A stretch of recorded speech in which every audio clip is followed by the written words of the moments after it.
Minsang napatingin ako sa salamin at nakita ko ang isang babaeng puno ng pag-aalinlangan.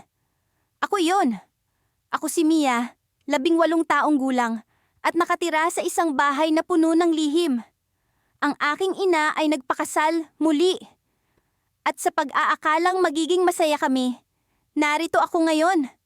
Nabubuhay sa ilalim ng parehong bubong, kasama ang aking stepbrother na si Jake. Sa unang tingin pa lang, alam kong may kakaiba sa kanya. Hindi ko maipaliwanag, pero may kung anong puwersa na humihila sa akin papalapit sa kanya. Ngunit alam kong mali ito. Hindi dapat. Subalit habang tumatagal, mas lalong lumalalim ang aking nararamdaman. Sa tuwing magtatama ang aming mga mata, tila may mga kwentong nais ipahayag. Ngunit palaging may hadlang. Ang aming pamilya, ang aming sitwasyon, ang aming pagkakakilanlan. Lahat ay tila nakikipaglaro sa aming kapalaran. Nagsimula ang lahat noong isang gabi, habang kami ay nag-aaral sa sala. Nakaupo siya sa tapat ko, seryosong nakatutok sa kanyang mga libro. Ako naman, hindi makapag-concentrate. Ang bawat kilos niya ay nagiging musika sa akin.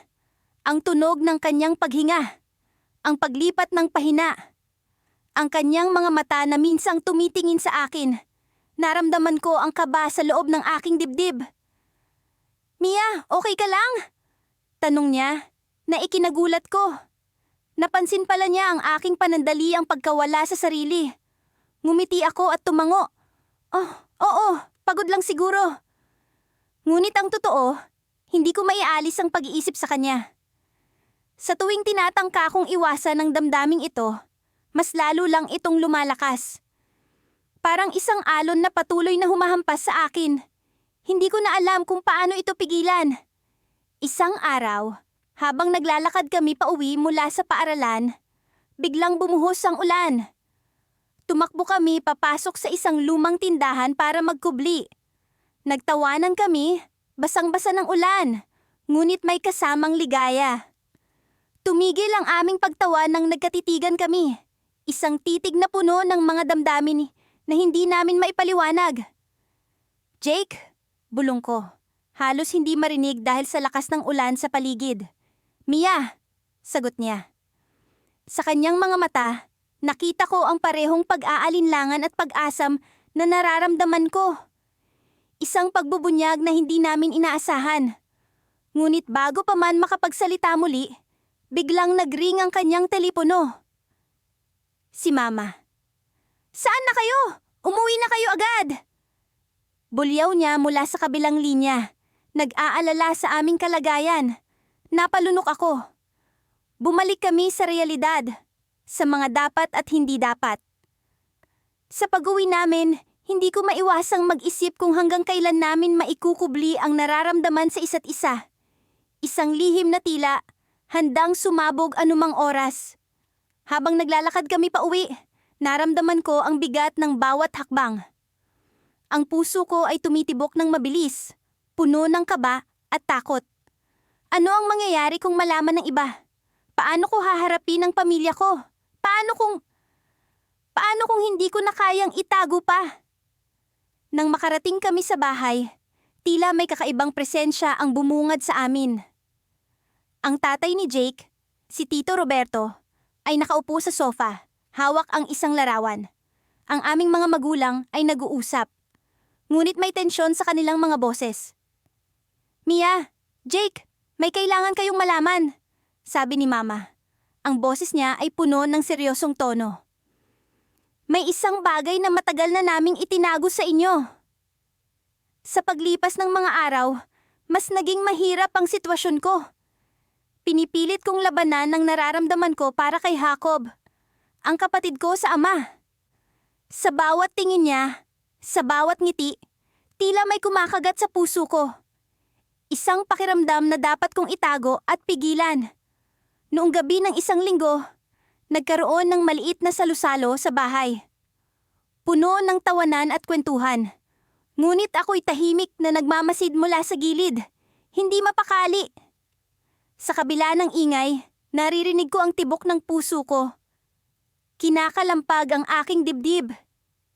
Hinahanap-hanap ng mga mata ko si Jacob. Kahit alam kong mali, nakita ko siyang nakikipag-usap sa mga pinsan namin. Ang kanyang mga mata ay nagliliwanag sa tuwa habang siya'y nagtatawa. Napangiti ako ng di sinasadya, ngunit agad ko ring ibinalik ang aking atensyon sa baso ng inumin sa aking kamay.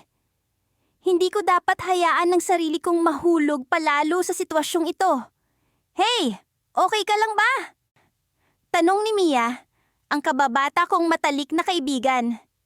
Napansin niya siguro ang paminsang-minsang pagtingin ko kay Jacob. Oo, medyo pagod lang. Pagsisinungaling ko habang pilit nang umingiti. Huwag mong sabihin sa akin na si Jacob na naman yan.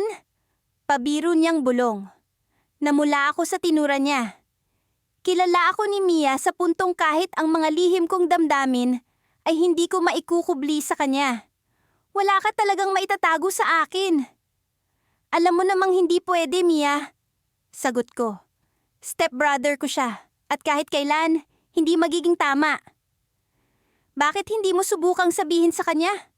Malay mo, iba rin ang nararamdaman niya. Mungkahi niya. Pero alam kong mas mahirap pa ito sa inaakala niya. Habang nagpapalitan kami ng kuro-kuro ni Mia, hindi ko napansing papalapit na pala si Jacob. Narinig ko ang pamilyar niyang boses sa likod ko. Anong pinag-uusapan niyo? Wala. Mga walang kwentang bagay lang. Sabi ko. Pilit na lumalayo sa usapan. Ngumiti si Jacob, pero may kung anong kakaibang tingin sa kanyang mga mata. Parang may alam siya na hindi ko gusto. Nakita kita kanina. Para kang hindi mapakali. Sabi niya, tila nag-aalala. May problema ba? Wala talaga. Hindi ko lang siguro gusto ang crowded na lugar. Palusot ko, kahit na alam kong hindi siya madaling mapaniwala. Lumipas pa ang ilang araw. At parang lalo pang lumalalim ang pagitan namin. Pilit kong iniiwasan si Jacob. Kahit pa sa loob-loob ko, ay gustong-gusto ko siyang makasama. Sa kabila ng lahat, may parte sa akin na umaasang may nararamdaman din siya para sa akin. Ngunit ang pag-asang iyon ay agad kong pinapatay. Isang gabi, habang nag-aaral ako sa aking kwarto, naisip kong magpahangin sa labas. Habang nakatayo ako sa beranda, nakita kong nandoon din si Jacob, nakaupo sa hagdanan. Nagsalubong ang aming mga mata. At sa sandaling iyon, hindi ko na kayang itago pa ang nararamdaman ko. Jacob, kailangan natin mag-usap. Sabi ko, nilalabanan ng kaba sa aking dibdib. Tumango siya, at ako'y lumapit. Alam kong nararamdaman mo rin na may kakaiba sa pagitan natin. Huminga siya ng malalim. Oo, nararamdaman ko. At alam kong mali ito. Pero hindi ko maikakailang may nararamdaman ako para sa'yo. Para akong pinakawalan mula sa isang pagkakabilanggo. Sa wakas, pareho namin inamin ang isang lihim na matagal naming itinatago.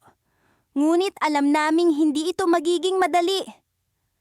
Alam naming kailangan naming labanan ang nararamdaman na ito. Alang-alang sa pamilya namin. Ito na siguro ang huli nating pag-uusap tungkol dito. Sabi ko, pilit na itinatago ang luha. Hindi ito magiging madali, pero kailangan nating gawin. Tumango siya, at sa huling pagkakataon, niyakap niya ako ng mahigpit. Isang yakap na puno ng damdaming hindi maiparating sa salita. Alam kong mahirap, pero nandito lang ako. Bulong niya. Sa paglipas ng mga linggo, unti-unti naming sinubukang bumalik sa normal na estado. Mahirap, pero para sa pamilya, kailangan. Hanggang isang araw, isang liham ang dumating mula sa ina ni Jacob na nasa ibang bansa. Isang liham na naglalaman ng isang nakakagulat na balita. Hindi tunay na magkadugo ang aming ama at ina. Ang mundo ko'y tila tumigil sa pag-ikot. Ang mga akala kong hangganan ay biglang naglaho. Ngunit sa kabila ng lahat, isang tanong ang nanatili sa isipan ko. Ano ang gagawin namin ni Jacob ngayong wala na ang balakid na dati humahadlang sa amin? Nang bumalik kami ni Adrian mula sa camping, parang may nagbago sa pagitan namin. Hindi ko maipaliwanag, ngunit pakiramdam ko ay mas lumalim ang aming samahan. Pinilit kong itago ang nararamdaman ko. Ngunit hindi ko maikakaila na ang mga titig niya ay tila may kakaibang sinasabi. Mga salitang hindi namin magawang bigkasin. Mga damdaming pilit naming ikinukubli sa likod ng aming mga ngiti at tawanan. Pagdating namin sa bahay, sinalubong kami ni na Papa at Tita Lorna. "Kumusta ang camping?" tanong ni Papa habang inaabot ang aming mga bag. "Masaya, Papa," sagot ko. Tiningnan ko si Adrian at ngumiti siya sa akin. Isang ngiting tila nagsasabing, kami lang ang nakakaalam ng mga nangyari sa camping na iyon. Habang naglalakad kami papasok ng bahay, hindi ko maiwasang mapansin ang lagkit ng tingin ni Tita Lorna kay Adrian. Parang may kutob ako na alam niya ang isang bagay na hindi ko pa natutuklasan. Ngunit mariin kong pinilit na wag magpaapekto. "Siguro pagod lang ako," bulong ko sa sarili. Kinagabihan, habang nakahiga ako sa aking kama, hindi ko maiwasang alalahanin ang mga sandaling magkasama kami ni Adrian sa kagubatan. Ang mga tawanan namin, ang mga kwento niya tungkol sa kanyang ina na hindi niya nakilala, at ang mga tahimik na sandali kung saan tanging ang mga huni ng ibon ang naririnig namin. Paano ko ba mapipigilan ang pusong ito na nagmamahal sa isang taong hindi dapat? Paano ko ba lalabanan ng damdaming ito na unti-unti akong kinakain? Nang sumunod na araw, nagpasya akong magpakaabala sa paaralan. Kailangan kong ilihis ang aking isip sa ibang bagay. Ngunit sa tuwing makikita ko si Adrian sa bahay, bumabalik ang lahat ng alaala. Ang mga ngiti niya, ang mga biro niyang kahit corny ay napapatawa pa rin ako. At ang mga pagkakataon na tila kami lang ang tao sa mundo. Isang gabi, habang kami ay nanonood ng TV sa sala, napansin kong tila may nais sabihin si Adrian. "May problema ba?" tanong ko nang hindi na ako makatiis. Tumango siya, ngunit hindi nagsalita. Sa halip ay kinuha niya ang remote at pinatay ang TV. "Kailangan kitang makausap," sabi niya sa isang seryosong tono. Nang magtungo kami sa veranda, malamig ang simoy ng hangin. Tahimik ang paligid, tanging mga kuliglig ang maririnig. "Ano yun?" tanong ko. Pilit na pinapakalma ang kabog ng aking dibdib. "Hindi ko na kayang itago pa," sabi niya sabay tingin sa akin ng diretso sa mga mata. "Alam kong mali, pero mahal kita. Hindi bilang kapatid, kundi higit pa doon." Hindi ko alam kung matutuwa ba ako o matatakot. Ang damdaming pilit kong nilalabanan ay narito na, hayag sa harapan ko.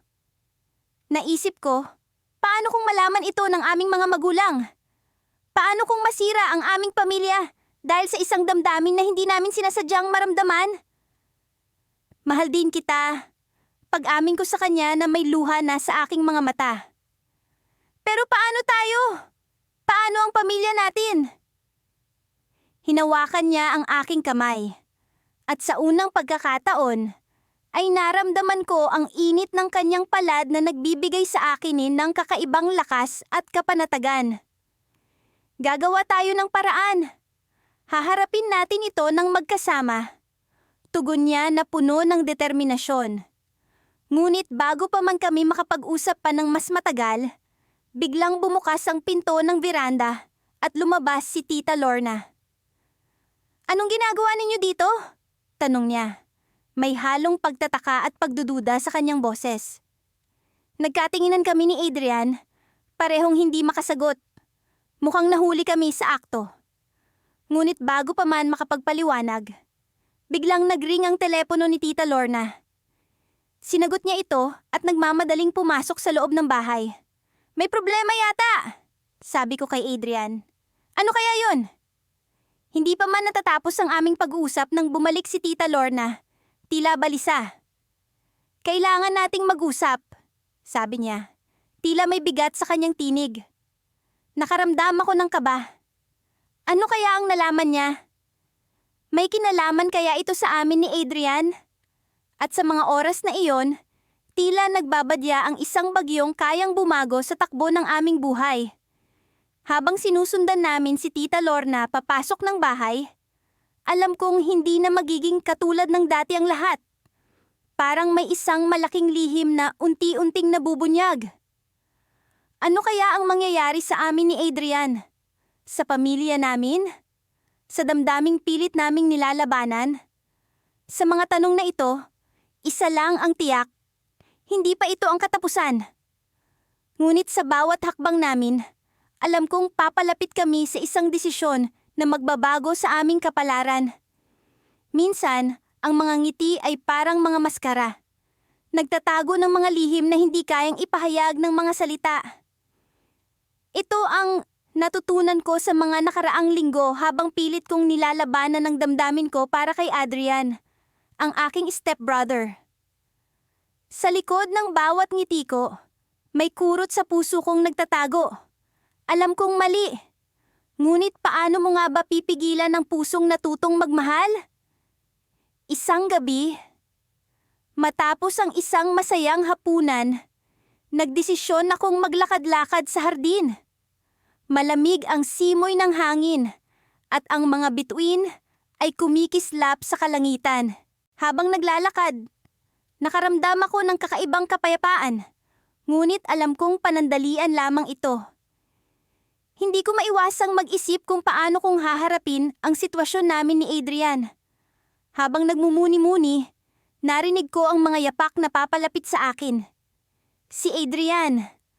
Agad na bumilis ang tibok ng puso ko. Ngumiti siya sa akin. Isang ngiti na palaging nakakapagpatunaw ng lahat ng agam-agam ko. Nandito ka pala, sabi niya sabay tapat sa akin. Oo, kailangan ko lang ng sariwang hangin. Sagot ko, pilit na pinapakalma ang sarili. Alam mo, minsan, ang hardin na ito ay parang isang tahimik na saksi sa lahat ng nangyayari sa pamilya natin. Sambit niya. Naalala mo ba nung bata pa tayo?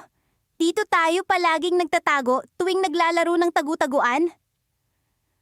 Ngumiti ako habang bumabalik sa alaala ang mga araw na iyon. Ang mga oras na walang muwang pa kami. Walang iniintinding kahit ano kundi ang kasiyahan ng paglalaro. Oo, Adrian! Ang dami nating alaala dito. Tugon ko. Ramdam ang nostalgia na bumabalot sa amin. Bigla siyang huminto. Seryoso ang muka. May gusto akong sabihin sa'yo, pero hindi ko alam kung paano. Nagulat ako sa biglaang pagbabago ng tono ng usapan. Ano yon, Adrian? Huminga siya ng malalim. At sa sandaling iyon, nakaramdam ako ng kaba. Parang may kung anong mangyayari na magbabago sa lahat. Nagmahal ako ng isang tao. Isang tao na alam kong hindi ko dapat mahalin. Hindi ko alam kung ano ang isasagot. Parang tumigil ang mundo ko. At sa sandaling iyon, lahat ng inaasahan ko'y unti-unting naglaho. Sino? Tanong ko. Bagaman, natatakot ako sa sagot. Tumingin siya sa akin, diretso sa mga mata ko. Ikaw! Hindi ko alam kung paano ako makakagalaw. Parang naipit ako sa pagitan ng saya at takot. Ang mga salitang iyon ay ang matagal ko nang gustong marinig, ngunit hindi ko rin alam kung paano haharapin. Alam kong mali ito, ngunit bakit parang tama sa puso ko? Adrian, hindi ko alam kung ano ang sasabihin. Tugon ko. Nanginginig ang boses. Alam kong mali ito. Paano natin haharapin ang sitwasyon natin? Naglakad siya palapit. At sa sandaling iyon, ramdam ko ang init ng presensya niya. Alam kong hindi madali, pero gusto kong malaman mo na hindi kita pinipilit. Nandito ako, handang maghintay kahit gaano pa katagal. Ang mga salitang iyon ay parang musika sa akin. Ngunit ang sitwasyon namin ay parang isang komplikadong simponya na hindi ko alam kung paano tutugtugin. Sa likod ng mga ngiti namin ay ang mga tanong na hindi namin kayang sagutin. Sa mga susunod na araw, pilit kong sinubukang bumalik sa normal. Nagpatuloy ang buhay, ngunit ang damdamin ko para kay Adrian ay patuloy na bumibigat. Naging madalas ang aming mga pag-uusap, ngunit palaging may hangganan. Alam naming pareho na hindi ito basta-basta. Ang mga ngiti at tawa namin ay may kasamang mga kurot sa puso. Isang araw, habang nasa eskwelahan, may natanggap akong tawag mula kay Mama. "Anak, kailangan mo nang umuwi. May emergency." Agad akong nag-alala. Sa loob ng ilang minuto, nasa biyahe na ako pauwi. Ang mga tanong ay naglalaro sa isip ko. Ano kaya ang nangyari? Pagdating ko sa bahay, ramdam ko ang tensyon sa paligid. Nasa sala si Mama, umiiyak. Si Papa naman ay nasa isang sulok. Tila malalim ang iniisip. At si Adrian, mukhang gulat at hindi mapalagay. "Ano'y nangyari?" Tanong ko. Halos hindi makapagsalita sa kaba. "Anak," sabi ni Mama, "may nalaman kami tungkol sa pamilya natin. Isang bagay na pwedeng makapagpabago ng lahat." Napatingin ako kay Adrian. Ramdam ko ang kaba niya, ang takot sa kung ano ang susunod na mangyayari. "Adrian," sabi ni Papa, "may nalaman kami na dapat mong malaman. Hindi ka namin tunay na anak." Sa sandaling iyon, bumagsak ang mundo namin.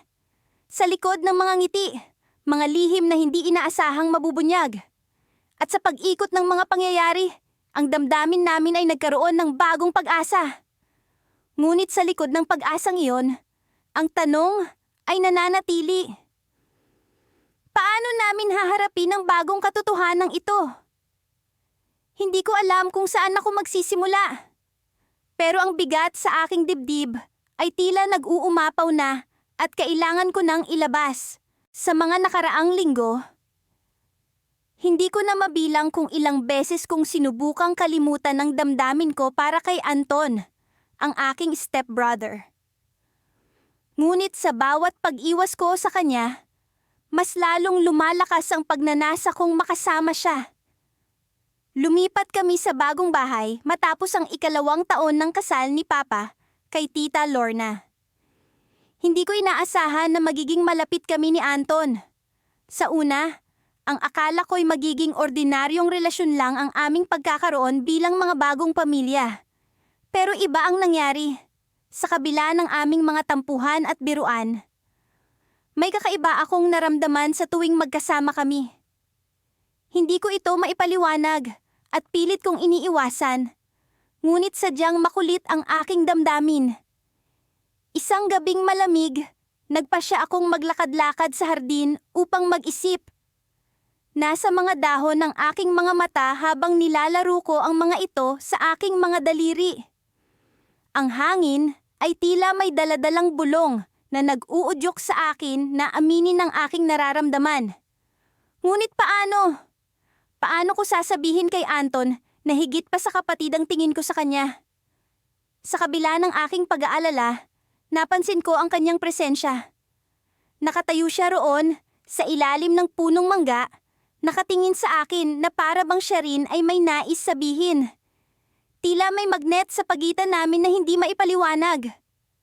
Lumapit siya sa akin at naramdaman ko ang pag-init ng paligid. "Nina, may sasabihin sana ako," ang kanyang panimula. Ramdam ko ang kaba sa kanyang tinig at lalo akong kinabahan. "Ano yun, Anton?" tanong ko. Pilit na pinapakalma ang aking sarili. Alam kong medyo awkward ito pero hindi ko na kayang itago pa. Huminga siya ng malalim. Simula nang naging pamilya tayo, hindi ko maiwasang. Bigla niyang tinigil ang sasabihin at sa halip ay tumitig siya sa aking mga mata. Doon ko naramdaman ang bigat ng kanyang damdamin, ang kanyang pag-aalinlangan at ang kanyang pag-asa. Gusto ko mang magtanong, nagdesisyon akong hayaan siyang magpatuloy. "Nina, mahal kita, hindi bilang kapatid, kundi bilang isang taong espesyal sa akin." Sa mga sandaling iyon, bumilis ang tibok ng aking puso. Para bang nagising ang lahat ng dormant niyang damdamin at nag-uumapaw sa aking sistema. Hindi ko alam kung paano tutugon. Ang kanyang mga mata ay puno ng pag-aasa, habang ako'y puno ng pagkalito. Anton, iyon lang ang nasabi ko. Hindi ko alam kung paano ipapahayag ang nararamdaman ko. Pero sa kabila ng aking pag-aalinlangan, may bahagi ng aking puso ang tila sumigaw ng kasiyahan. Matagal ko nang alam na mahal ko siya. Ngunit ang takot na masira ang aming pamilya ang pumipigil sa akin. Natahimik kaming dalawa. Ngunit hindi kailanman naging awkward ang mga sandali. Para bang nagkaintindihan kami sa kabila ng kawalan ng salita. Nang biglang may narinig kaming boses mula sa gilid ng hardin. Si Tita Lorna, naglalakad palapit sa amin. Anton, Nina, anong ginagawa ninyo rito? Tanong niya. Tila walang kamalay-malay sa tensyon sa pagitan namin. Agad akong umatras palayo kay Anton. Pilit na itinatago ang namuong damdamin sa aming pagitan. Ngumiti si Anton kay Tita Lorna. Ngunit alam kong may kirot itong nararamdaman. Ako rin ay pilit na ngumiti, umaasang hindi niya mapansin ang pagkalito sa aking mukha. Wala, tita. Nagpapahangin lang kami. Sagot ni Anton. Pilit na tinatago ang kanyang tunay na nararamdaman. Ngunit bago kami bumalik sa loob ng bahay, may ibinulong si Anton sa akin. Hindi ko alam kung ano ang mangyayari pero sana, ano man ang desisyon mo, hindi magbabago ang pagkakaibigan natin. Tumango ako at pilit na ngumiti. Hindi ko alam kung paano ko haharapin ang sitwasyong ito. Ang tanging alam ko ay mahal ko rin siya. Ngunit ang takot sa pagkawala ng aming pamilya ang pumipigil sa akin. Habang naglalakad kami pabalik sa bahay, naisip ko ang magiging kinabukasan namin. Paano kung malaman nila ang aming nararamdaman? Paano kung masira ang aming pamilya dahil sa pag-ibig na ito? Ngunit sa kabila ng lahat ng pag-aalala, alam kong hindi ko kayang kalimutan si Anton. At sa mga susunod na araw, napagtanto kong hindi lang ang aming pamilya ang maaaring masira, kundi pati na rin ang aking puso kung hindi ko aaminin ang nararamdaman ko. Ngunit sa likod ng aking pag-aalala, may isang lihim na hindi ko inaasahan. Isang lihim na magbabago sa lahat ng bagay. Sa sulok ng aming bagong bahay, may narinig akong pag-uusap ni na Papa at Tita Lorna. Isang pag-uusap na tila may itinatagong misteryo. At sa mga salitang binitawan ni Papa, nalaman ko ang katotohanan. Si Anton ay hindi pala tunay kong kapatid sa ama. Ang revelasyong iyon ang naging simula ng aming bagong kwento. Isang kwentong puno ng pag-asa at pagnanasa, ngunit puno rin ng takot at pag-aalinlangan. Ang tanong, paano namin haharapin ang bagong mundong ito? Ang mga araw ay mabilis na lumilipas. Parang kailan lang, ang paglipat namin sa bagong bahay ay isang malaking pagbabago sa buhay ko. Ngayon, bahagi na ito ng aking araw-araw na pamumuhay. Kasabay ng paglipas ng panahon, ang damdamin ko kay Adrian, ang aking stepbrother, ay lalong lumalalim. Sinubukan kong kalimutan, itapon, at pilit na iwasan, ngunit tila mas lalo lang itong lumalakas sa tuwing nagkikita kami. Minsan, nagpapanggap akong abala sa pag-aaral upang hindi ko masyadong mapansin ang presensya niya sa bahay. Ngunit laging may pagkakataon ng taon na nagtatagpo ang aming mga mata at nararamdaman ko ang kuryenteng dumadaloy sa pagitan namin. Hindi ko maipaliwanag kung anong meron kami. Hindi rin ako sigurado kung nararamdaman niya ang nararamdaman ko. Pero may mga sinyalis na tila nagpapakita ng kanyang pagkabagabag. Isang gabi, habang tahimik akong nagbabasa sa sala, bigla siyang dumating. May hawak siyang tasa ng kape at naupo sa kabilang dulo ng sofa. Nag-usap kami tungkol sa mga simpleng bagay, tulad ng mga nangyari sa eskwela at mga plano sa weekend. Nagawa kong ngumiti at tumawa sa mga biro niya, ngunit sa loob ko ay may kaba. Paano kung malaman niya ang totoo? Paano kung ito ay sirain ang ugnayan namin bilang pamilya? Alam mo, sabi ni Adrian habang nakatingin sa tasa ng kape niya. Minsan, naiisip kong ang weird ng sitwasyon natin. Hindi tayo tunay na magkapatid, pero kailangan nating umakto na parang ganun. May kirot sa puso ko sa sinabi niya. Oo nga, pero sa tingin ko okay lang naman yun. At least nagkakasundo tayo. 'Di ba? Ngumiti siya. Isang ngiti na palaging nagpapalambot sa puso ko. Oo, totoo. Pero minsan, naiisip ko na parang kulang. Nagulat ako sa sinabi niya. Kulang? Anong ibig mong sabihin? Tumingin siya sa akin. Ang mga mata niya ay tila puno ng pag-aalinlangan. Hindi ko alam. Parang may mga bagay na hindi natin sinasabi sa isa't isa. Naramdaman ko ang pag-init ng pisngi ko. Ano ang gusto niyang sabihin? Nag-iisip ba siya ng pareho kong iniisip? Baka nga. Sagot ko. Pilit na pinapanatili ang tono ng boses ko na kalmado. Pero okay lang naman siguro na may mga bagay na hindi natin nasasabi, di ba? Tumango siya, ngunit hindi siya nagsalita. Ang katahimikan sa pagitan namin ay tila may sariling buhay, puno ng mga tanong at pag-aalinlangan. Habang lumalalim ang gabi, nagpasya akong magpaalam na at magtungo sa aking kwarto. Ngunit bago pa man ako makapasok, narinig ko ang boses ni Adrian na nagtatanong, "May plano ka ba bukas? Gusto mo bang magpunta sa park?" Hindi ko napigilan ang sarili kong ngumiti. Sige, sounds fun. Kinabukasan, nagpunta kami sa park. Naglakad kami sa kahabaan ng mga puno. Nag-usap tungkol sa kahit ano. Ngunit habang naglalakad, nararamdaman ko ang tensyon sa hangin. Alam kong may mga bagay na hindi pa rin nasasabi. Sa ilalim ng lilim ng isang malaking puno, naupo kami sa damuhan. Tumingin siya sa akin, ang mukha ay seryoso. May kailangan akong sabihin sa'yo. Tumingin ako sa kanya. Ang puso ko ay tila tumigil sa pagtibok. Ano yun? Matagal ko nang iniisip ito, pero natatakot ako sa magiging reaksyon mo. Naramdaman ko ang kaba, ngunit pilit kong pinanatili ang kalmado. Ano nga? Hindi siya nagsalita agad, parang nag-aalangan. Sa wakas, naglabas siya ng malalim na hininga. Hindi ko alam kung paano ko sasabihin pero... Mahal kita. Ang mundo ko ay tila tumigil. Hindi ko alam kung paano mag-react. Ang damdamin na pilit kong nilabanan ay biglang nagkaroon ng pangalan. Mahal niya ako.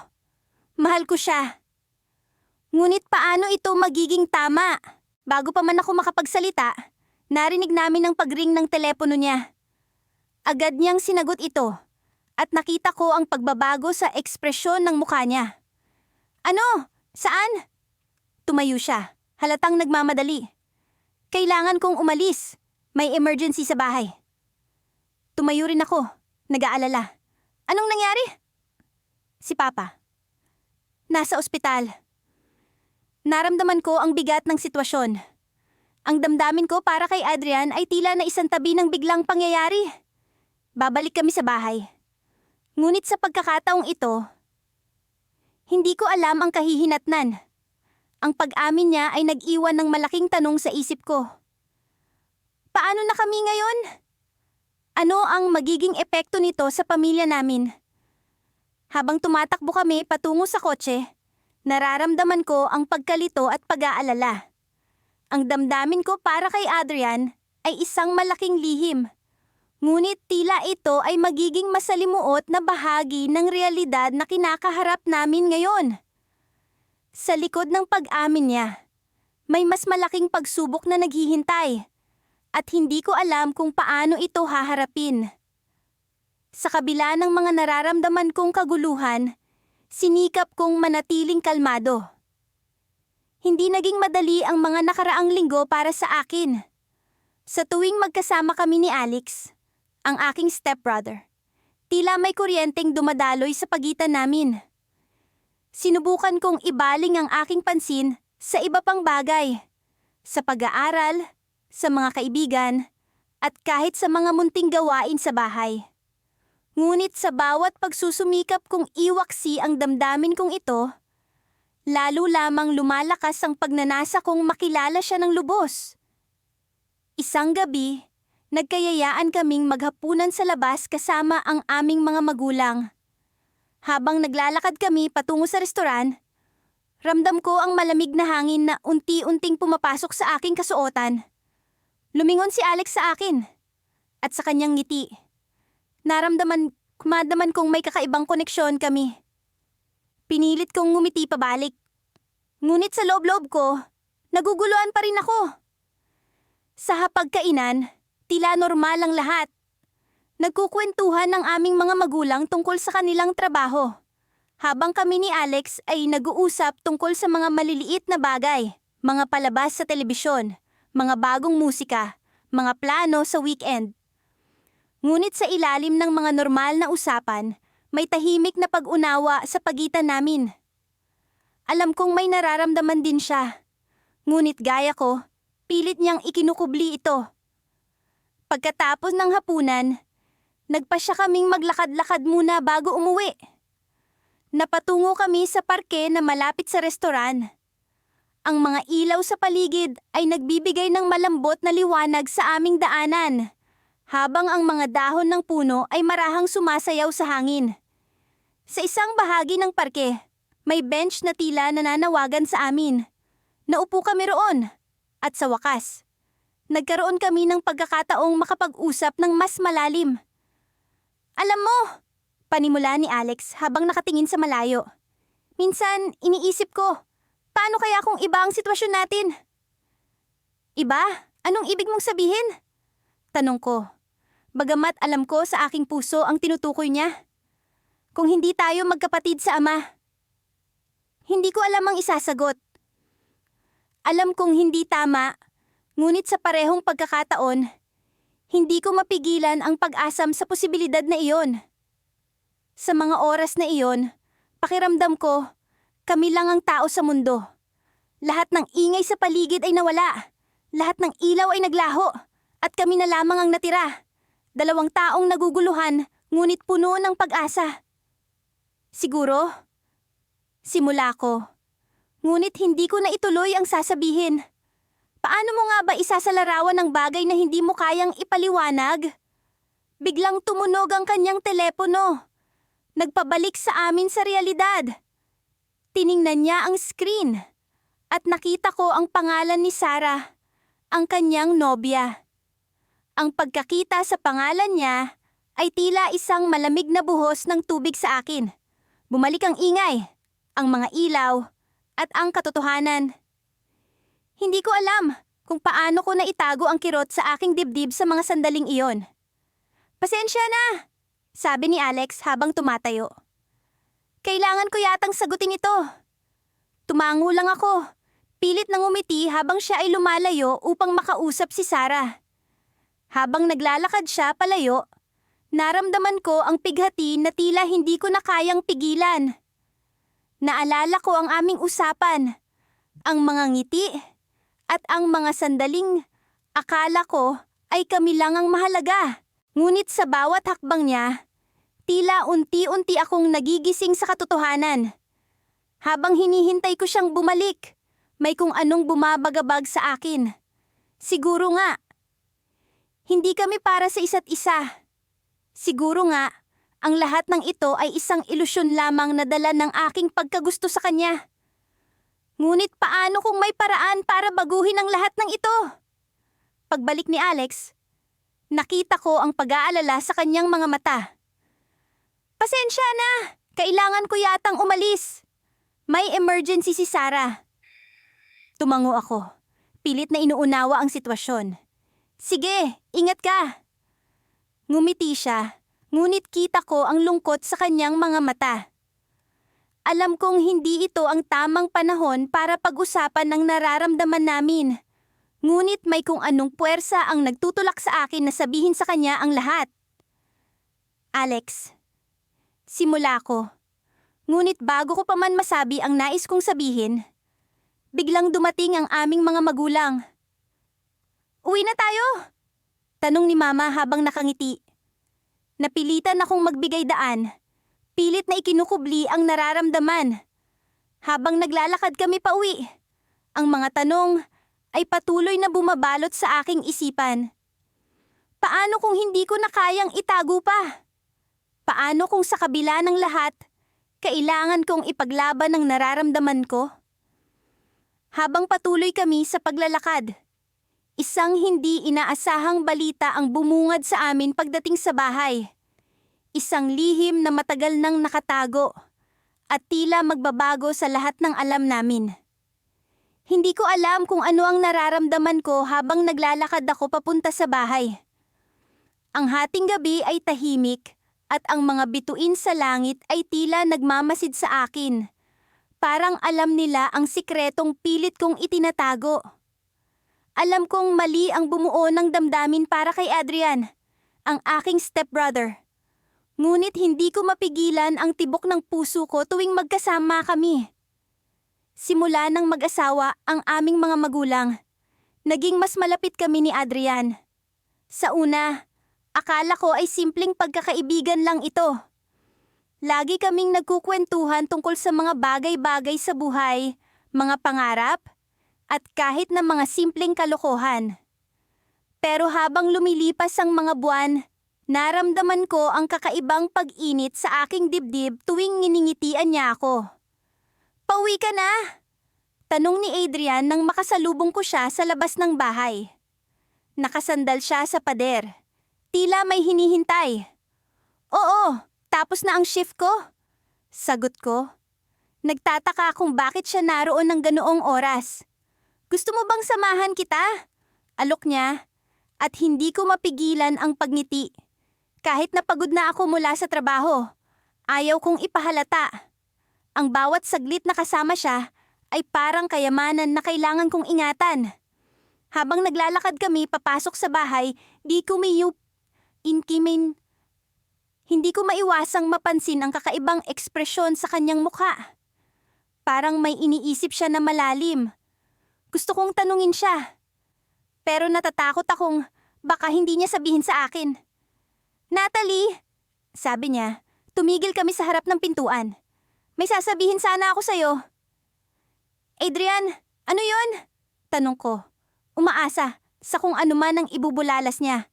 "Ilang linggo ko nang iniisip ito," simula niya, habang nag-aalangan kung paano niya sasabihin ang kanyang saloobin. "Sa tingin ko, kailangan mong malaman." Naramdaman ko ang pagbilis ng tibok ng puso ko. Ako na ba ang magsasabi at aamin sa kanya? O mas mabuting makinig na lamang muna sa kanya? Bago pa man ako makapagdesisyon, narinig ko ang pagbukas ng pintuan at ang boses ng aming ina. "Oh, nandyan pala kayo!" bati ng aming ina. Tila walang kamalay-malay sa tensyon na namamagitan sa amin. "Pumasok na kayo! Malamig na sa labas!" Agad na nagbago ang ekspresyon ni Adrian. At ang sandaling iyon ay tila naglaho na parang usok. Pumasok kami sa loob ng bahay. Ngunit hindi ko naiwasang mag-isip tungkol sa dapat sana niyang sasabihin. Kinabukasan, nagpasya akong kausapin siya. Hindi ko na kayang maghintay sa kung ano man ang kanyang itinatago. Nagulat na lang ako nang makita ko siyang nag-iisa sa kusina, tila nagmumuni-muni. "Adrian, tungkol sa sinabi mo kagabi."